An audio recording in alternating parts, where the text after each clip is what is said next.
বিসমিল্লাহির রহমানির রহিম। আসসালামু আলাইকুম। আশা করছি সবাই অনেক ভালো আছেন। তো আজকে যে বিষয়টি নিয়ে কথা বলবো সেটি হচ্ছে এসএসসি ম্যাথের অত্যন্ত গুরুত্বপূর্ণ এবং অত্যন্ত সহজ একটি অধ্যায় সেট ও ফাংশন নিয়ে। আজকে আমরা সেট ও ফাংশন অধ্যায়ের একটা সৃজনশীল সমাধান করব। এই সৃজনশীলটি যদি আমরা শিখতে পারি তাহলে প্রায় 50টির মতন সৃজনশীল আমরা কভার করতে পারবো। তো চলুন আমরা কথা না বাড়িয়ে ভিডিওটি শুরু করা যাক। তো এখানে আছে সার্বিক সেট ইউ সমান এত এবং দুইটি উপসেট এ সমান এত এবং বি সমান এত এবং এস সমান এত দেওয়া আছে। এটি একটি অন্যায়। এখন আমাদের ক নম্বরে বলা হয়েছে যে এম প্লাস এন কমা এন সমান 7,5 হলে এম এন এর মান নির্ণয় করো। তো এখন আমরা এইটাই করব। তো এটার সাথে উদ্দীপকের মিল নেই, এর জন্য আমরা এটা আলাদাভাবেই করতে পারবো। তাহলে আমরা ক নাম্বারটা যা দেওয়া আছে সেটা আমাদের আগে তুলে নিতে হবে। তাহলে ক নাম্বার, এখানে দেখেন এম প্লাস এন কমা এন সমান 7,5 দেওয়া আছে। তো আমরা এটাকে কিভাবে লিখতে পারি? মানে লিখতে পারি এখানে এখানে এম প্লাস এন কমা এন এইটা সমান কি আছে সেটা 7,5 এটা আমাদের এখানে দেওয়াই ছিল। এটা জাস্ট আমরা এখানে তুলে নিয়েছি। তো এরপরে কি কাজটা করব? তো এরপরে দেখেন আমরা লিখবো ক্রম জোড়ের নিয়ম অনুসারে। তাহলে লিখবো ক্রম জোড়ের নিয়ম অনুসারে।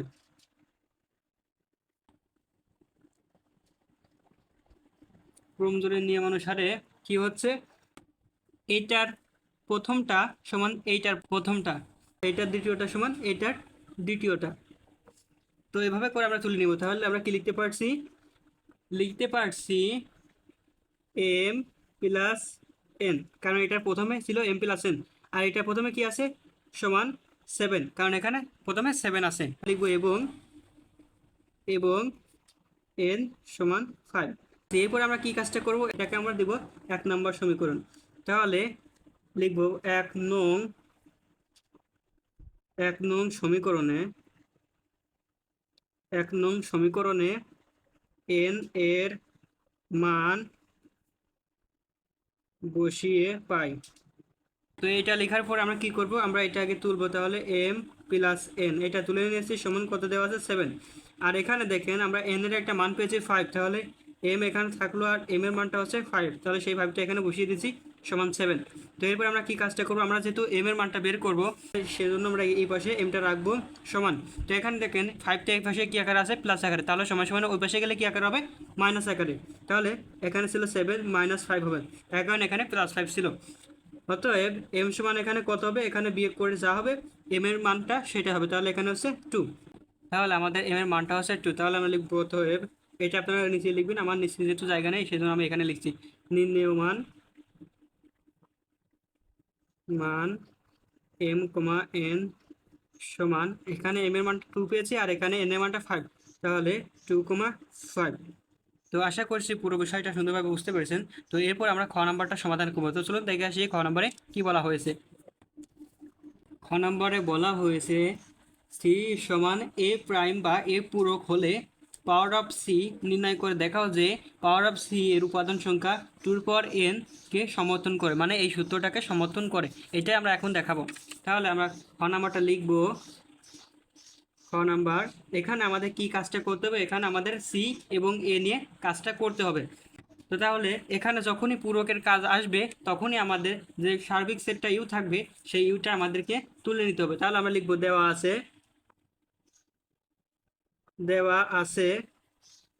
দেওয়া আছে ইউ। ইউ সমান ইউকে সার্বিক সেট বলা হয় কারণ এখানে এই যে এ এবং বি রয়েছে, এই এ এবং বি এর উপাদান সংখ্যা সবগুলো ইউ এর মধ্যে রয়েছে, এই জন্য ইউকে সার্বিক সেট বলা হয়। তাহলে ইউ এর সার্বিক সেট সমান কত হবে, 2 3 5 6 7 8। এটা আমাদের দেওয়া ছিল, এটা আমরা তুলে নিচ্ছি। এরপরে কি করব, এরপর আমরা এ যেটা দেওয়া আছে সেটা আমরা তুলে নিব। তাহলে এর মানটা কি দেওয়া আছে, এ সমান হবে x belongs to n such that 2 less than x less than 7 এটা দেওয়া আছে। এখানে বলেছে সি, তো সি সমান হচ্ছে এ পূরক। তাহলে আমরা লিখব এখন এখন সি সমান এ, এরপর আছে পূরক। তাহলে এখন কি করতে হবে, এ এরপর পূরক, এটাকে এ প্রাইমও বলা যেতে পারে আবার এরপর পূরকও বলা যেতে পারে, যেটা খুশি আপনি বলতে পারেন, কোনো সমস্যা নেই। তো এটা থাকলে আমাদের কি করতে হবে, ইউ বাদ এ, তাহলে ইউ মাইনাস এ করলে আমাদের এই কাজটা হয়ে যাবে। তাহলে ইউ এর মান কত দেওয়া আছে, মান দেওয়া আছে আমাদের 2 3 5 6 7 8। এখন মাইনাস এর মান কত হবে এখন আমাদের সেটা দেখতে হবে। তো এখানে এগুলো আপনারা আগে বের করে রাখবেন, এটা আগে বের করা উচিত ছিল। তো এখানে বলা হয়েছে x belongs to N such that 2 less than x less than 7। তো এখানে বলা হয়েছে যে এক্সের যে মানটা হবে সেটা হবে 2 থেকে বড় এবং 7 থেকে ছোট। এটা হচ্ছে বড়, এই হচ্ছে মনে করেন লেস দেনের চিহ্ন। তো এটাকে আমরা কি করতে পারি, বড় বড় যে মুখটা আছে এটা হচ্ছে বড় এবং ছোট যে মুখটা আছে এটা হচ্ছে ছোট। তাহলে এটা হচ্ছে ছোট, এটা হচ্ছে বড়। তাহলে এটা ছোট আর এটা বড়, তাহলে 2 হচ্ছে ছোট কার থেকে, এক্স এর থেকে। আবার এখানে ছোট, তার মানে এক্স এর মানটা ছোট কার থেকে, 7 থেকে। এভাবে করে আমরা যখন বুঝবো তখন আমাদের এই জিনিসটা অনেক সহজ লাগবে। তাহলে এক্স এর মানটা হবে 2 থেকে বড় এবং 7 থেকে ছোট। তাহলে আমরা লিখবো 3 4 5 6 এবং 7 থেকে ছোট যেহেতু বলেছে এই জন্য আমরা 6 পর্যন্তই নিব এটা। তো এটা হচ্ছে আমাদের এ এর মান। এখন আমরা এ এর মানটা আমরা এখানে বসাবো। তাহলে -3,4,5,6। এখন আমরা এই কাজটা করব, তাহলে আমাদের অ্যান্সারটা চলে আসবে। তাহলে এটা যদি করি তাহলে কি হচ্ছে, এখানে 2 আছে এখানে 2 নাই, তার মানে 2টা বসবে, কমা এখানে 3 আছে এখানে 3 আছে, তার মানে 3টা বসবে না, মানে মিল থাকলে বসবে না। এখানে 5 আছে এখানে 5 আছে, তাহলে 5টা বসবে না। কিন্তু দেখেন এখানে 4 আছে কিন্তু এখানে 4 নাই, কিন্তু তারপরে 4টা বসবে না, কারণ এটা দ্বিতীয় সেটের সংখ্যা। এটা যদি প্রথমে থাকতো তাহলে বসতো। তাহলে এরপর আমরা দেখতে পাচ্ছি এখানে 6 আছে এখানে 6 আছে, তার মানে 6টা বসবে না। এখানে 7 আছে এখানে 7 নেই, তার মানে 7টা বসবে। এখানে 8 আছে এখানে 8 নেই, তার মানে 8টাও বসবে। তাহলে আমাদের কি হচ্ছে 2 7 8। তাহলে 2 7 8 এটা হচ্ছে। তাহলে এখন আমরা লিখবো অতএব পাওয়ার অফ সি, যেহেতু আমাদের পাওয়ার অফ সি এর কথাই বলেছিল প্রশ্নে, আমাদের প্রশ্নে বলেছিল পাওয়ার অফ সি নির্ণয় করে দেখাও যে পাওয়ার অফ সি এর উপাদান সংখ্যা 2 পর এন কে সমর্থন করে। এজন্য আমরা এখন পাওয়ার অফ সিটা বের করব। তাহলে পাওয়ার অফ সি যদি আমরা এখন বের করি তাহলে আমাদের কি রূপ হচ্ছে, পাওয়ার অফ সি সমান কত হবে, পাওয়ার অফ 2 7 8। এটা লিখলাম কেন, তার কারণ সি সি এর মান তো এটা, এর জন্য আমরা এটা লিখেছি। তো এরপরে কি করব, এটাকে যদি আমরা কাজ করি তাহলে প্রথমে কি হচ্ছে, মানে তিনটা সংখ্যাকে এমনভাবে লিখতে হবে যে আমি যেভাবে লিখবো ওইভাবে আর দ্বিতীয়বার লেখা যাবে না। এখানে প্রথমে কি আছে, 3টা আছে, তাহলে আমি 3টা লিখলাম 7 8, এটা আমরা দিলাম। এরপর আমরা কি করতে পারছি, আমরা 2টা করে নিতে পারছি দেখেন। তো আমরা যদি 2টা করি তাহলে 2 7 হচ্ছে। এরপরে যদি আমরা কি করি, এরপর আমরা করব 7 8। দেখেন এখানে কিন্তু এটার সাথে এটা মিলছে না, আবার এটার সাথে এটা মিলছে না, এভাবে করে যতদূর মিলবে না ততদূর আমাদের বসাতে হবে। এখন 2 7 বসিয়েছি, 7 8 7 8 বসিয়েছি। এখন আমরা চাইলে 2 8 বসাতে পারি। তাহলে আমরা লিখবো 2 8। তো এটা করলে দেখেন আমাদের হয়ে যাচ্ছে। এটাকে কিন্তু আমরা আর অন্যভাবে লিখতে পারবো না। এরপর আমাদের কি করতে হবে, আমাদের একটা করে নিতে হবে। তাহলে একটা করে যদি নিই তাহলে এখানে কি হচ্ছে 2 8 7, সরি 7টা আগে হবে, এখানে হবে 7। এরপর আমরা দিব 8। তাহলে কয়টা হয়েছে আমাদের, একটা দুইটা তিনটা চারটা পাঁচটা ছয়টা সাতটা হয়েছে। আর আমাদের আরেকটা হবে, সেটা হচ্ছে আমাদের ফাঁকা সেট। তো ফাঁকা সেটকে আমরা এই চিহ্ন দ্বারা প্রকাশ করতে পারি। এরপর আমরা বড় একটা সেকেন্ড ব্র্যাকেটে সবগুলোকে আটকে দিব, তাহলে আমাদের হয়ে যাবে। তো এখানে দেখেন উপাদান সংখ্যা আসছে কয়টা, একটা দুইটা তিনটা চারটা পাঁচটা ছয়টা সাতটা আটটা। তো এই 8টা হবে, আমরা কিভাবে জানবো, তো এইটাকে আমরা কিভাবে করব, এখানে দেখেন উপাদান সংখ্যা আছে কয়টা, একটা দুইটা তিনটা। তো আমরা আগেই এইটা করার আগেই আমরা কি করব, এইটা করার আগে আমরা 2 এরপর এখানে উপাদান সংখ্যা যত থাকবে তত দিয়ে ক্যালকুলেশন করব। এখানে 3টা আছে এর জন্য আমি এখানে 3 দেবো। তাহলে এখানে কত হচ্ছে, 2 এর কিউব করলে হচ্ছে 8, তার মানে 8টা, তার মানে এর উপাদান সংখ্যা হবে 8টা। এইভাবে করে আমাদের আগে ক্যালকুলেশনটা করতে হবে, এরপরে আমরা এইভাবে করে বসাবো। তো এরপরে আমরা লিখব এখানে এখানে সি এর উপাদান উপাদান সংখ্যা, সি এর উপাদান সংখ্যা। তো সি এর উপাদান সংখ্যা কত হবে, এখানে কয়টা আছে, একটা দুইটা তিনটা, তার মানে এখানে হবে এন সমান হবে 3। উপাদান সংখ্যা যখনই লিখবো তখনই লিখবো এন সমান 3, বা এন সমান যত থাকবে তত, উপাদান সংখ্যা যত থাকবে তত এন সমান তত দিব।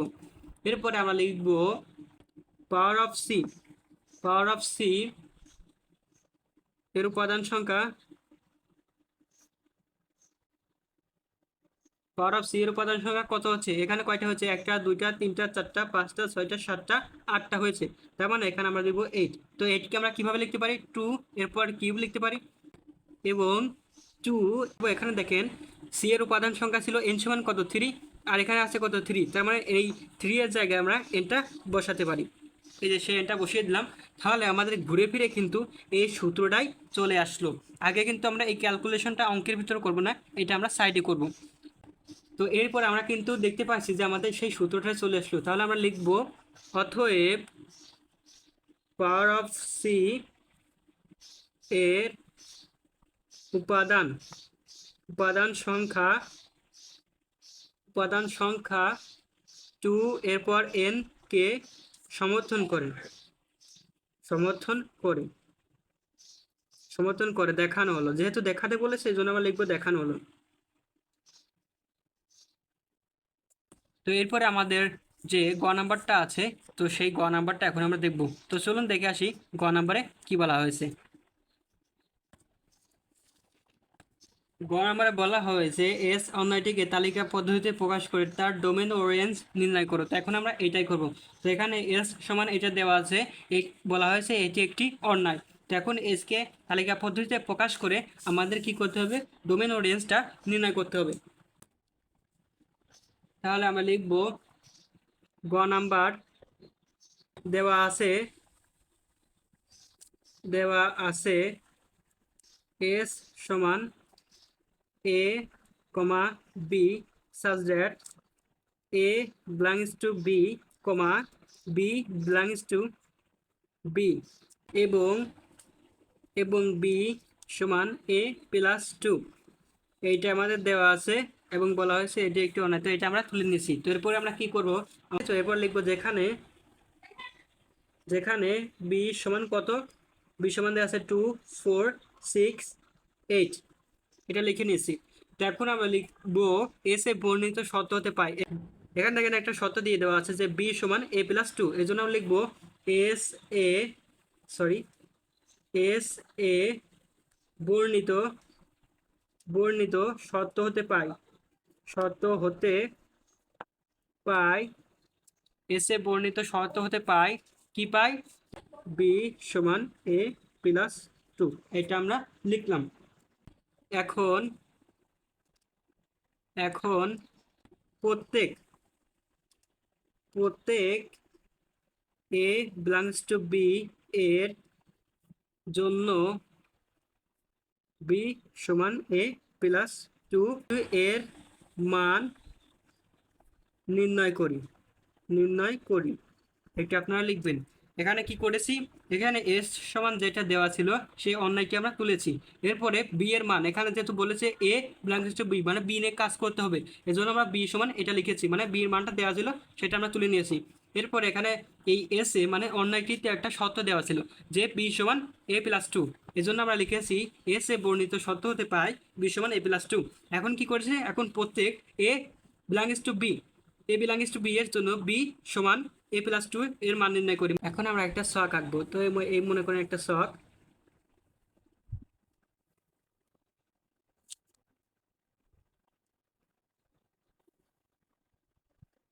তো এটা আপনারা স্কেল দিয়ে আঁকবেন, আমি যদিও হাত দিয়ে আঁকছি, আপনারা স্কেল দিয়ে আঁকবেন তাহলে অনেকটা সোজা হবে।